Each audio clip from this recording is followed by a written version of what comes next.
You can't say anything anymore. Or at least that's what I've heard. Hello everyone, my name is Jocelyn. You may call me Joy. And I am so sick of hearing that you just can't say anything anymore. Almost as if the people who say that don't realize that by saying that they are still saying things.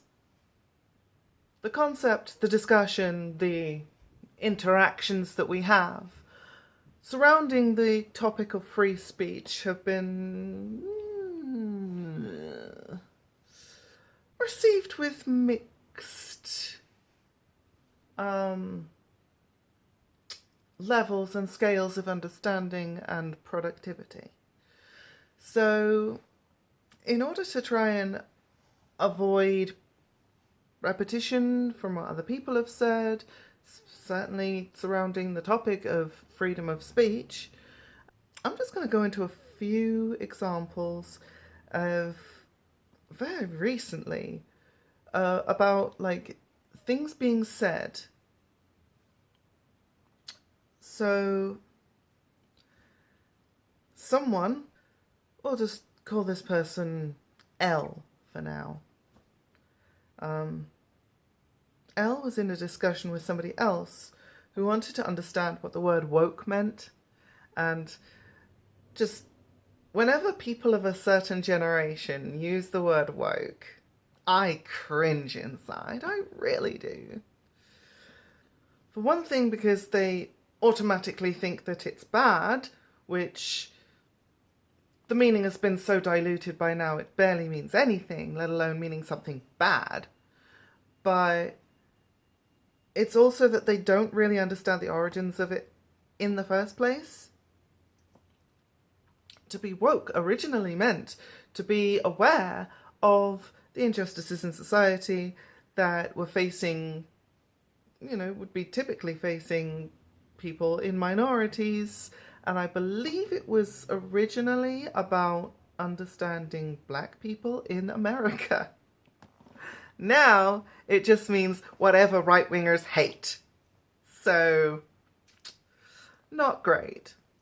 But anyway, Elle was trying to explain what woke is, what wokeness is, and getting it radically wrong.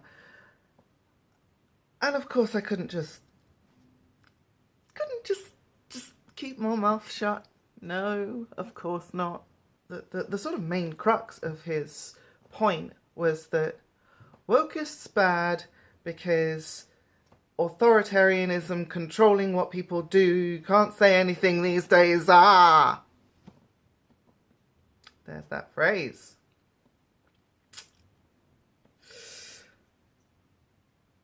Another conversation that I was part of with another person, we'll just call this person M. I don't think this person really knows who they were talking to, because he was describing an interaction with someone that he'd had, and he'd called this person lady, and this person had said, oh, actually, I'm not a lady, I'm non-binary. And his response was, and he told me this to my face, well, I identify as an attack helicopter. As if that was some genius, great, funny fucking take on what this person genuinely wanted to be recognized as. I don't know exactly how this interaction took place because I wasn't there, but if I'm in a situation where I say, I'm not a lady, I'm not a woman, I am non-binary, please refer to me as such. It's not me forcing a gender ideology down your throat. It's not me saying you bad because you misinformed piece of misogynistic, transphobic trash. That's not what's happening. It's just, please respect me. And for him to say something so honestly disrespectful, it's just really shit. Despite the fact that I don't think he knows that I am non-binary. And also, Nobody genuinely identifies as a fucking attack helicopter. Let the sodding meme die. But again, I was confronted with the, oh, you're just mad because no. You can't say anything these days. There's that phrase again. One more story, and then I'll get to the point. It might have escaped your notice, or like if you're not watching this at the time it's released, like this is the holiday season that centers mostly around, in, you know, my country at least, centers around Christmas, which is a holiday I don't really partake in. I don't celebrate it, but I still had to work and, you know, do things, and I did end up having a fairly nice time. Except there was a karaoke night at my pub. I mean, we do karaoke nights pretty much most weeks, but what with it being this time of year, some brave soul had the great idea of singing the Fairy Tale of New York, which contains a word which I don't particularly feel comfortable with cis-het people just throwing the F slur around as if it's nothing. Am I triggered? Am I a snowflake? Am I about to melt? No. But I do think that certain people should mind their fucking language. I, and most people, recognise that white people do not say the N-word. We just don't do it. Certainly not in public, or in polite company, or any kind of, like, I don't do it anyway. I don't think it's particularly a great thing to do, to say a word that demeans or diminishes or harms an entire group of people in that way. I just don't think it's an amazingly great thing to do. I also recognise that if a person from that minority wishes to use that word as a reclaiming kind of empowering thing, they are free to do so. That kind of connotation doesn't extend as far as people who are not within that group. It's all about context. And speaking of context, I'm obviously very aware, some people probably know this if you're not British, but the word fag is slang for cigarettes, and when people say, I'm just going to go to the shop for a pack of fags, I do not get upset about that, because I know it's different, and I know it's not calling somebody a bad thing. Just wanted to clarify that as well. And that's just because I know that context matters. Okay? Okay, so I've given you enough examples. I think we've got the point of what I'm trying to get at, which is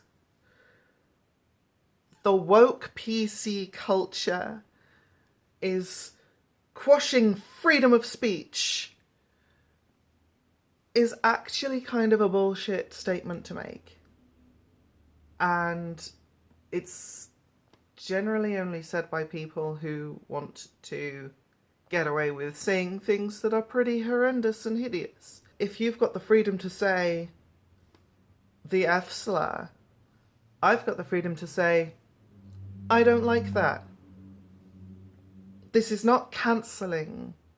This is not, you know, a tirade wave of backlash of like, oh my god, poor you can't say what you wanted to say anymore.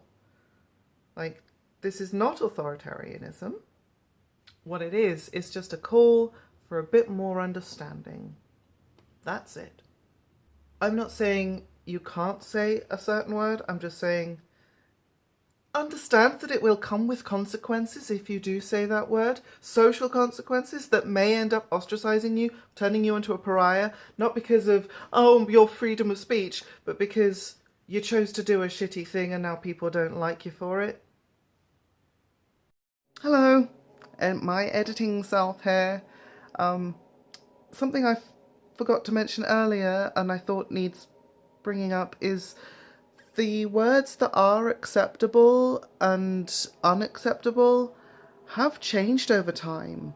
Not just because language has changed over time, because the English language is quite fluid, but the words that used to be quite offensive are now not. So that's also something worth taking into consideration, that taboo words have always existed, are not a new phenomenon.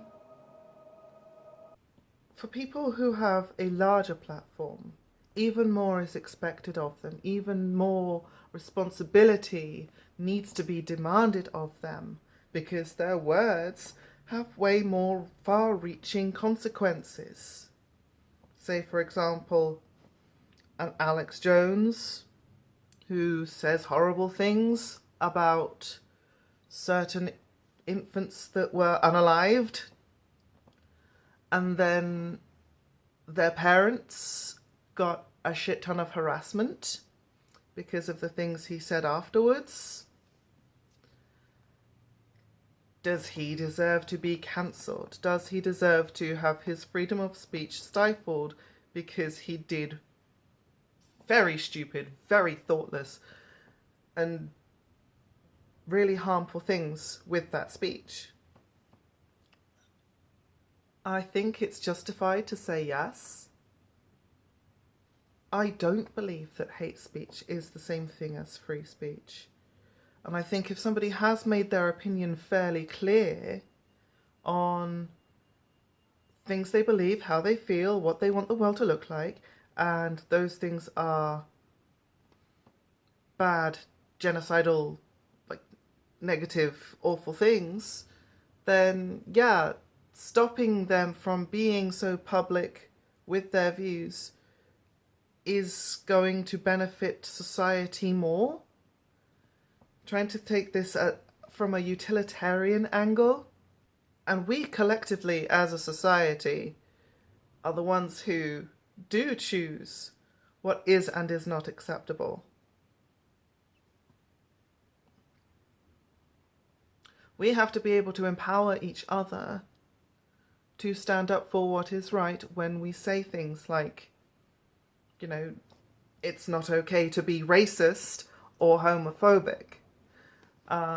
We have to be able to empower each other to call out negative things that are racist or homophobic. We have to be able to, you know, call out Nick Fuentes when he says really shitty things about Jews, black people, women, gays, etc., etc., etc.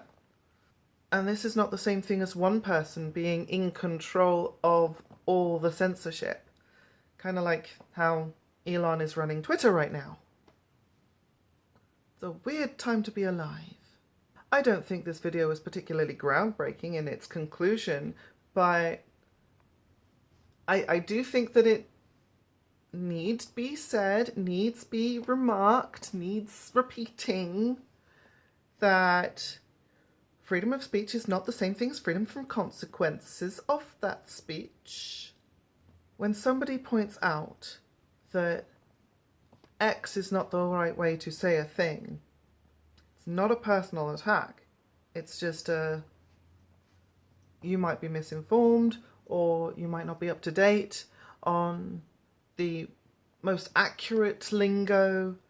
Like, don't take it personally, just don't do it again. Or at least consider what you're saying from other people's point of view.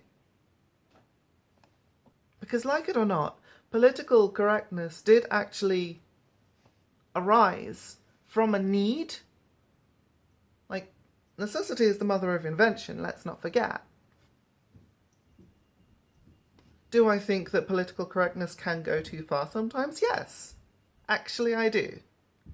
Do I think that there is a place and a time for saying the F slur?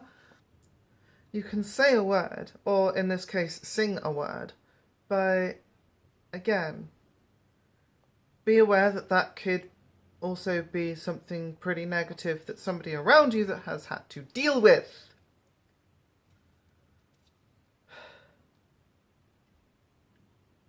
And I'm not even just talking about myself. Like, I want to make sure that all my customers are looked after and feel okay, and some, if not most of them, will definitely not like to hear certain words. I don't swear around children.